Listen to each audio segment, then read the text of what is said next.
Hey viewers and friends, Andrew back again and welcome to another video. And for today's video I've decided to do another slasher review, and this time I'm talking about one of the last of the slasher movies from the 80s, the 1988 release of Edge of the Axe. Now this particular slasher is rather rare and obscure, and I'm sure a lot of you haven't seen it. It's never been officially released on DVD. It has been released on VHS, of course, and there are a lot of bootleg DVDs around at horror conventions and stuff, but this title has never seen an official DVD release. I have no idea why. I really wish that it would eventually get officially released on DVD, but anyway, I have a DVD rip of it, so watched it yesterday and I just wanted to talk a little bit and give my opinions on the movie, because it's definitely one of the most obscure and rarer 80s slasher movies out there.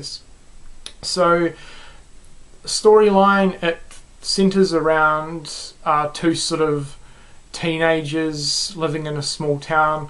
Well, kind of three, but there's two distinctive main characters, a guy and a girl.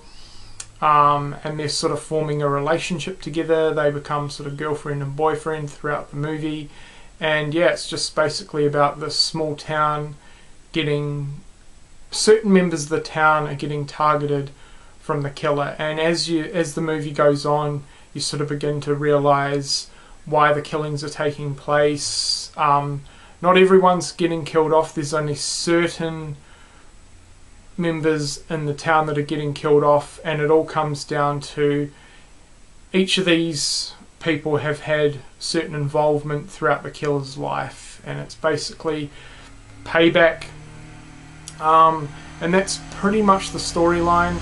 There is kind of an interesting twist towards the end of the movie when you sort of find out who the killer is, which I thought was pretty cool. I wasn't really expecting it. I kind of had a slight idea as the movie was building up to the ending, but yeah, throughout the film I sort of had no idea.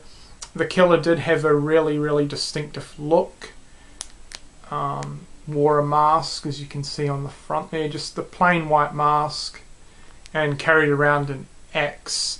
Now the axe was the only weapon used throughout the film, and kill wise they were sort of pretty basic kills. You did see the kills on screen, which was cool, but you know, for a low budget slasher flick like this, they were done fairly decently, I thought. So that's pretty much all I'm really wanting to give away about the storyline without spoiling too much. I did have a few complaints about the movie. The first one was the choice of titles during the initial opening scene.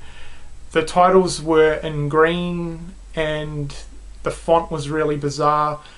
Absolutely terrible choice. I don't know what the editor was thinking when he put the titles on for this movie, but you could hardly read them half the time.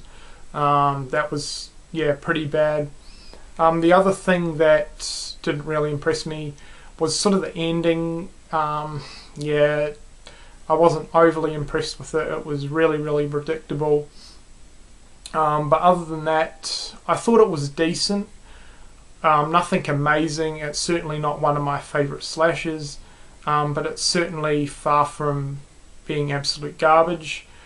But yeah, it'd just be a decent slasher. So I'd probably only recommend this title for hardcore slasher fans. It's probably not a title I'd recommend to someone just getting into the slasher movie, but because it's so rare and obscure and not officially released on DVD, I will say it sort of does bring it up a notch, and I'm glad that I own a DVD disc copy of it, even though it's not an official release.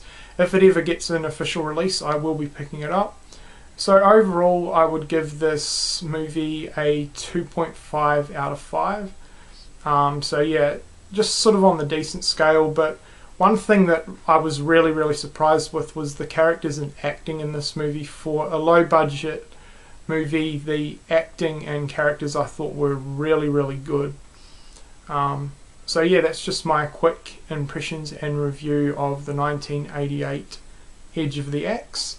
If you've seen this movie, please let me know what you think of it in the comment section below. And if you're a slasher fan and you haven't checked this one out, I'll definitely see if you can track down an old VHS copy of it, or if you're ever heading to horror convention, definitely pick up a bootleg if you can pick one up for cheap. So that's it, and thanks a lot for watching.